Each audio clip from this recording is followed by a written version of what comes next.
So, our first speaker is a dear friend and colleague of mine, Professor Julie Dockrell from UCL's Institute of Education. And Julie received a grant from the Heather van der Lely Foundation to look at language learning needs on school entry, profiling phonology, morphology, and narrative. And she's going to talk about today, the title of her talk is The Key to Oral Language. So Julie, I'm going to, a little bit earlier than anticipated, you can come up. These definitely aren't designed for short people that peer over to see you. But anyway, first of all, I have to thank the Foundation for having faith in Emma, Samna, and I to fund our project and to keep us going through COVID. It was a bit of a challenge. I think I need to say a little bit about why we call this project The Key to Oral Language, because there's so many experts out here, particularly experts who work with younger children. But Emma and I wanted to move things forward a little bit. So we're looking at children on school entry, because as many of you know, there are significant numbers of children who enter school who are still struggling with oral language, that teachers are challenged by what to do. And to be honest, there's a lack of understanding about what is oral language for a 5-year-old. What should we be thinking about? So that's what Emma and I have tried to do, and I'm going to take you through what we've started to do. There's still more data to analyze, but to give you a flavor of what we found. So this is an audience who should know what the importance of oral language is, but if there's anyone here from the DFE, do listen to that part of the talk. I'm going to look at whether you can identify struggling talkers, and I'm calling them struggling talkers because these are children who are below what we would expect when they enter school. They do not have any diagnosis.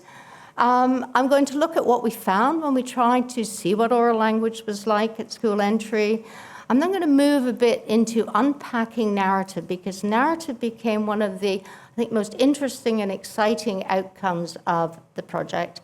And then I'm going to talk about what some of the challenges I think are still left. In fact, the challenges are going to come as we go through this talk, so not just at the end. Right. Why is oral language important? Well, for me, there are about 5 reasons why we really have to take this on board. The first one, it encourages the development of cognitive skills. So better oracy in school helps children's cognitive skills.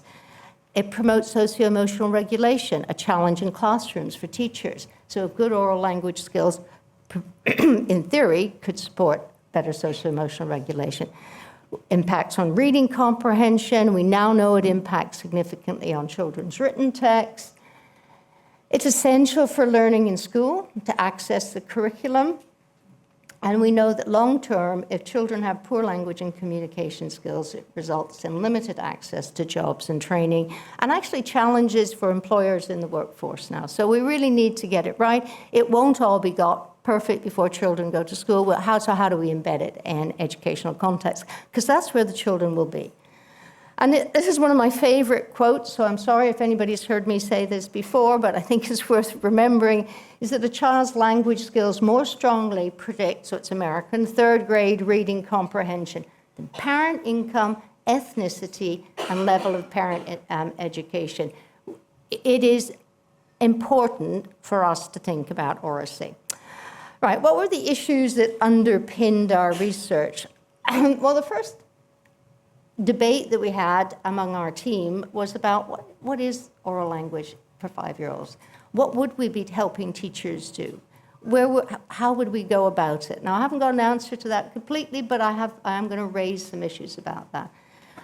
Can we identify struggling talkers at school, at that 5 and 6 in school? There's a lot of tests out there. Some of it requires very intensive work with speech and language therapists, but what should we be looking at? And can we do it by these measures? What language skills are there at entry to school? What are the key components that we should be thinking about? And are there dimensions which require further inspection? And I've already given you the strap line away. Yeah, narrative is what we need to look at. And what are the relationships between the components of oral language and literacy at school entry?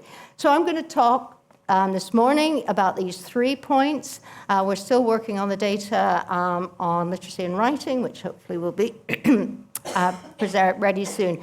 But these are what the points I'm going to take you through. Right, so let me tell you a bit about our sample, because it's rather unusual, I think, in terms of how we went about collecting the children. So, as I said, we're looking at dimensions of language when children enter school at the age of 4. So we're looking at children who are monolingual, who are representative of state school systems, who do not have any identified special needs, who do not disproportionately come from areas of social disadvantage. So we're looking at what would be a fairly good group of children entering school at the ages of 4 and doing that. We assessed, I'm going to talk a little bit about our measures. We looked at phonology, oral language skills, or core language skills, which I'm calling vocabulary and grammar. And we've got, at the time we talked about them as discourse skills, but they're really narrative skills, I think, is what we're tapping into there. But there's a debate to be had. But we also looked at the difference between receptive and expressive modalities, because actually teachers often don't get to tap into these two different dimensions. And so we thought that was important to see whether there were differences there. So as I said, these children had no additional language learning needs. And as you would expect, we have a sample where the parents, on average, were graduates, a significant number with postgraduates, and they came from generally high-income families, so greater than 60% of the working population in England. And we aimed to follow them up over 2 years. Well, of course, everybody knows there was COVID, so we actually collected our last set of data this December, so it was a bit longer than 2 years. Well, what did we do with our measures? Well, we identified these 4 domains that we wanted to look at, and partly in acknowledgement to the work that Heather had done with the gaps and the way that's done, we used the gaps both in terms of the non-word repetition, but also in the sentence repetition. We looked at vocabulary using the BPVS. We used the KELF, expressive vocabulary subtest. And for grammar, we looked at the KELF, sentence structure subtest, concepts and following directions. And again, we use the GAPS sentence repetition here. We used a discourse skills test. We had many debates about what to use because there isn't something obvious that's out there. And there certainly isn't something obvious that looks at both children's understanding and ability to produce a narrative. And we chose the test of narrative language. And you'll see later, I think it produced for us some very interesting results. So let me show you a bit about our sample. Let's benchmark it for all of you who are experts with the KELF. So you've seen where the children come from, you've seen what their backgrounds are, what do their scores look like.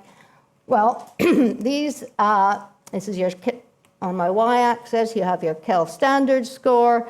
I have a different graph for bar for reception and one for year 1. And as you can see that on average, that the children's scores are slightly above the norm. There's a normal distribution. But look at those standard deviations. Think teachers in classrooms. You know, think about what those challenges are those teachers are going to have. There was no significant difference between the language skills on the KELF in reception in year 1. Girls, significantly better than boys, although we had equal numbers in the sample. And we had 10% of the sample with receptive scores below 85, and 7% with core language scores below 85, standard score of 85 on the KELF. So we thought, well, we've got all these other language measures. Can we use the KELF as our benchmark, as a struggling talker, and say, well, which language measures would predict that? Now, some of you may be statistical experts about how you might do this with regressions and that. We decided to use something slightly different. We used something called a receiver operating curve characteristic. So I'm going to tell you a little bit about it for those of you who don't know, because it's actually used quite a lot in psychophysics. And basically, this is trying to construct a model that optimizes the trade-off between falsely saying, in our case, a child is a struggling speaker, and actually finding a child that is a struggling speaker. Because if you think about a classroom, if you wanted to offer tier 2 interventions, you'd want to know who the children should be. Right. So, and what counts is this area under this receiver-operated curve. I'm going to show you some pictures which I find helpful in understanding what it's doing there, so I can talk you through that. So if I get it right, good sensitivity. If you get false positives, it's about specificity. Right. So basically, do any of those measures we used pick up children in reception or year one who are struggling talkers? So this is what a receiver-operator curve looks like. If you were 1 at the top there, that means you're... Sorry. Chloe's very good at telling me what to do. It would mean your test was perfect. Tests aren't perfect. Medical tests aren't perfect for anything. Why on earth would a psychological test or psychometric test be? So, but what you're looking for is something around that blue line where you get it right more often than you get it wrong. Obviously, the red line is just random. So a slightly different way of conceptualizing it, for those of you who like to look at things visually in a different way, is this curve here. So at the top, it gives you the specificity, which would be excellent with that green. And then you move down in terms of something wrong with your computer at the last one, where it doesn't show anything at all, as it says an error. But in terms of those of you who look at distributions of populations, what you get is no overlap in that excellent curve. So you've got the struggling talkers on one side and those who aren't, that you can go ahead. But when you go along to that poor one, actually your test isn't very good at picking up anything. All right. So what we decided to do was to take the measures that we'd used, and I've color-coded them roughly from fair to outstanding here, and look at each one of them at reception in year one to see, does it work? You know, can I recommend this as a way forward? Right. So I'm going to work through each of the tests. The first one is the gaps. And if you look at the gaps for reception and for year one, you find that at reception it's good, and at year one it's fair for that sentence repetition. So there's something different, and keep this at the back of your mind, something different between what's happening in reception and year one. Yeah, and the bottom line is language develops and the complexity changes. Right, non-word repetition, good in reception, fair in year one. What about our receptive narrative task? So this is understanding that TNL. Does that get us is that any better for us? Well, actually for reception, it's really a very strong identifier of children who are struggling with language, less so in year one. So if we look then at expressive narrative, in reception, it's good, and in year one, it's good. And then the BPVS is excellent in reception and a very good in year one. But actually, even our very good tasks are wrong a third of the cases, all right? So, I mean, we've got a very good sample of children, and they're wrong in identifying children who are struggling or not struggling with language. So, you know, the measures are acceptable. Some are better than others, but there's variability across the measures. What on earth would you choose? I think the importance of this narrative coming up and picking up the children is, you know, our first little indicator there might be something important here about a narrative, but, you know, here's my first challenge. None of the measures are particularly reliable. How am I going to work as a teacher in a classroom? What should I be thinking about the next sorts of steps? So that took us to our next set of analyses, where we tried to conceptualize oral language development at school entry. What are we looking at when we've got to this stage? So before I tell you the results, I'd like you to sit back and think, you know, have your guesses. What are key for reception and year one? And does it matter whether it's an expressive or a receptive task? Okay, well, we have two different models, one for reception and then one for year one. So things change. Our first model for the reception task was a 4-factor solution where we had receptive language, which was structural language, our core skills and narrative, and expressive, which again was structural language and narrative. And you can see as the 4 factors that we've got identified at that point. In year one, we have a three-factor model. So we have phonology, structural language, discourse, and narrative. So what's changing? And I can talk a little bit about more what's changing, but I think one of the things that's changing is that children's expressive skills are developing over that period, and therefore the factor solution changes. So we have in both cohorts, vocabulary and grammar were strongly correlated. They're grouped under what we've called a construct of structural language, and it's consistent with previous research. Structural language skills were distinguished, significantly different from narrative skills, but correlated, and again, that's consistent with other results that have been found in the States. But in reception, expressive narrative skills were unique in terms of their lower correlations with the other dimensions. So expressive narrative in reception was a challenge, and we have to think about our next steps, about how we deal with that. So just let me summarize in a visual way our three-factor solution. This paper is published. So we have these overall, we have these three factors. One is phonology, one is structural language, which looks at vocabulary and grammar, and then this third dimension, which is narratives. Now, as you all know, in the UK, if you want to call phonology, link it to phonics, that's what happens for children. They get lots of that. In some cases, you get a little bit of vocabulary as well, because people have become aware that there's a vocabulary gap, but the vocabulary gap isn't everything by the time you get to reception in year one. We need to think a little bit more creatively about the next steps. And so this is where we've got to with the importance of narrative skills, and it's linked to oral language.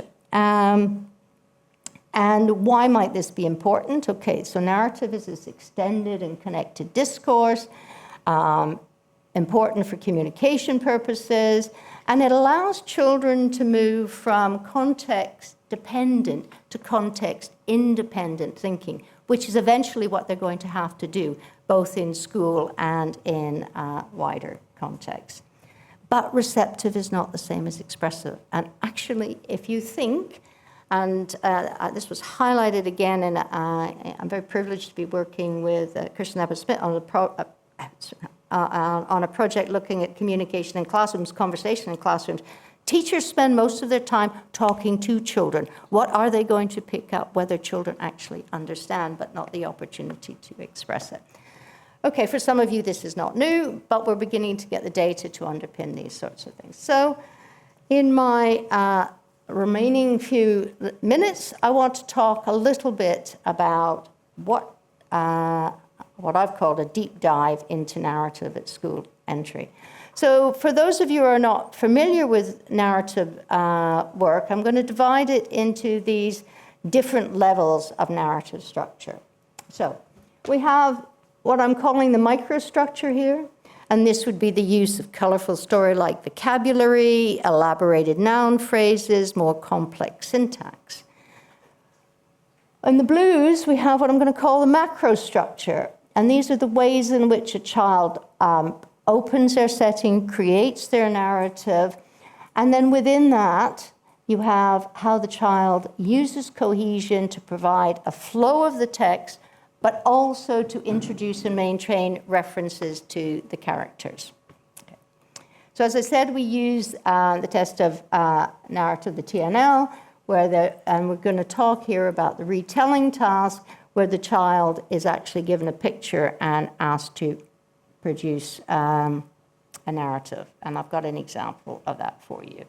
Okay, so what are the components of oral narratives? We're going to try and get further down into what might be there, what might support educational pedagogy, and can we assess both the product, that's what the child says, and the process, how they go about doing it, okay? So the product is, in some sense, is obvious, but what's behind that, and can we crack that a little bit? Okay, so let me give you an example, I hope, of a year one child providing a lovely narrative for us. This is this picture, and I would like you to look at it carefully and then tell me the story that goes with the picture. So make your story as long and as complete as you can. Remember that stories have a beginning, things that happen in the middle, and an ending. You can start anytime you're ready. So what happened in the story? So once upon a time, one Saturday, two boys came and they saw a spaceship. And out came aliens. And one of them thought it was funny and one of them thought it was scary. So they hid behind a bush and the aliens walked past but they didn't see them. So when all of the aliens have gone, they came back out and ran into the spaceship and locked the door, and then they flew to space. Okay. The end. Right. So I think that's a lovely year one example. But what on earth do we do with it? So here's an example about a good narrative in year one. There's an opening, once upon a time. The characters are identified. There's some internal response from the child that it was scary, a problem's been set, a solution at the end, and then a conclusion. So you get different ways of looking at, you've got your word choices, so thought it was scary, very mysterious, zooming back. Also, some use of syntax, basic syntax to provide some of these contrasts. One of the kids, the other one introducing it for us. But also more complex syntax. Where they came from. I mean, that's lovely. I mean, I think for a 6-year-old, that's lovely. And finally, some use of grammar for cohesive processes, for cohesive purposes. Once, also, so, not too much ands like I get in some of my my essays from my students. So they're really actually thinking. All right, that was year one. So I will show you the picture. Reception. It's that one. And I would like you to look at the picture carefully and then to tell me the story that goes with the picture. So make your story as long and as complete as you can. Remember that stories have a beginning, things that happen in the middle, and an ending. So you can start anytime you are ready. The brother and sister go out to play. And the brother was sad and worried and brave because he thought he heard a noise that was really scary, but the sister didn't find it scary. And they go in a spaceship and they missed it. And the brother was sad and the sister wasn't. She was happy because she was still playing. And then he got in with the slope and the sister didn't because she was playing too much. Mm-hmm. Did anything else happen in your story? No. Okay. So slightly different. So in reception, we have less characterization, more simply stated problems, less thought about what's going on, and typically no conclusion. We found fewer interesting words, but there were some that were there. More basic syntax, and then, it's like my essays at university here. The child is saying, and then finally less control of cohesive means. So those are descriptions of what we thought we were seeing in these tasks. So we transcribed all these tasks, and we had to think about how on earth are we going to analyze them, and how are we going to look at changes, and how could we then embed that into supporting teachers in developing narratives in the classroom. So, as I said, we looked at what was produced and the process. Now, the process is still a work in process, but the production, I think we pretty much cracked in what we look at.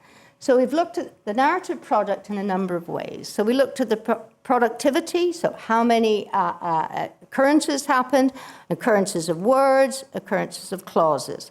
and occurrences of utterances. We looked at macro-level features as well, so whether there was what we could call a story grammar and story content, how that worked together. We looked at syntactic complexity in terms, again, of numbers of occurrences. So we looked at numbers of occurrences of dependent clauses, coordinated clauses. And finally, we looked at errors. And we looked at errors at two levels. So we looked at errors that were referential errors, and we looked at errors that were at clause-level errors. So there's a lot of detail into coding these 200 narratives that came from these children. So that was the product. And then we struggled with how to look at the process, how we would get that forward. And what we've come up with, a suggestion that separates voice disfluencies, which were repetitions that the child did, they were repairs that came in the task, and they were filled pauses. And we took some of this from the adult literature and also from the word-finding difficulties literature. And then we had silent disfluencies that happened. So that was our characterization of what we got. So what did we find? Well, we found significant growth in productivity at macro-level dimensions and some micro-level dimensions between the youngest children and the older children, so the reception children and the children in year one. But we found no changes in the proportion of coordinated clauses, no changes in pauses, no changes in repairs, no changes in repetitions. So these things that we thought might be processes didn't change, and there might be reasons for that. But certainly, what made a strong narrative complexity was good productivity, organization, and syntactic complexity. And the errors resulted in reduced narrative accuracy. So we have, if you remember, these other measures that we could say, what might predict this? You know, how can we predict the product? We've got these, you know, very standardized language measures. Does any of it actually predict what's happening?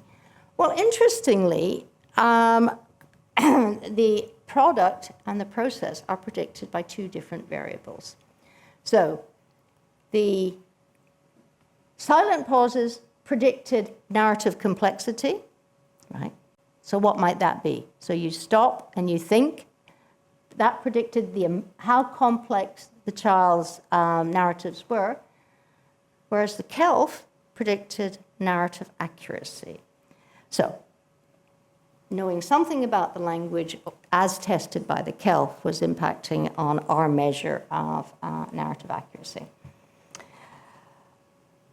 So that was my deep dive. Let's stand back a bit and think about why narratives actually might matter. Well, they provide a means to communicate with others. Without a narrative, you don't get very far, really. They provide the oral language infrastructure to enhance attainments. I mean, I don't know about you, but one of the ways that helps me think a lot is by talking to somebody about a problem. So that exchange, that narrative, takes me back. And it's a skill that children have to develop, and that is helpful at that particular point. Underpin reading development and written expression. I can never imagine why people think that children can go away at 10 years old and write an essay if they can't talk through a particular task. You know, go and write an essay about what you did at the weekend. Okay, well, can you tell me what you did at the weekend first? Right. And I think if we get this right about narrative, that could help inform what happens in schools in terms of assessment and in terms of pedagogy, and then specific interventions that might be put in place. But of course, to do that, children need time and teachers need time to talk with each other around different tasks.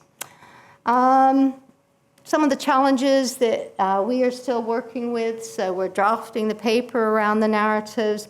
You know, what are we capturing by these disfluencies? What is it actually that is there? And how might we embed these types of activities in classrooms? You know, what would we be asking teachers to do? What would be the outcome? I mean, I can think of lots of ways that you could do it. So where are we now? Let me go back to where I started at the beginning. Well, this notion of what's involved, the multi-component of oral language, is a work in progress. We thought it was going to be simpler at the beginning, but I think I've been very lucky to have a linguist working on the narrative data, and Anna has shown that it's not really that simple, and we need to stand back to think about what we're doing. Can struggling talkers be identified reliably? Possibly, but not really. So what does that mean for pedagogy? That means you need, in classrooms, quality, evidence-based, quality-first oral language pedagogy in these classrooms to get things moving. But to do that, we have to provide teachers with the tools, and we have to go beyond the word gap to help things move forward. What language skills are necessary at school entry? Narrative, these core language skills, and for those children who are still struggling with phonology. And finally, are there dimensions that require further inspection? Well, I hope I've convinced you that narrative is a particularly interesting way of going forward and to think about how we might take it into classrooms. And the relationships between these tasks and our other measures of writing and literacy, well, that's for another day. So I have to thank, first of all, the Foundation for having the faith in us to give us this grant, and obviously Heather, and my colleagues, Emma Sumner and Anna Larodo and Jessica Massoni, and you for getting up on a Saturday morning and coming to listen to me. Thank you very much.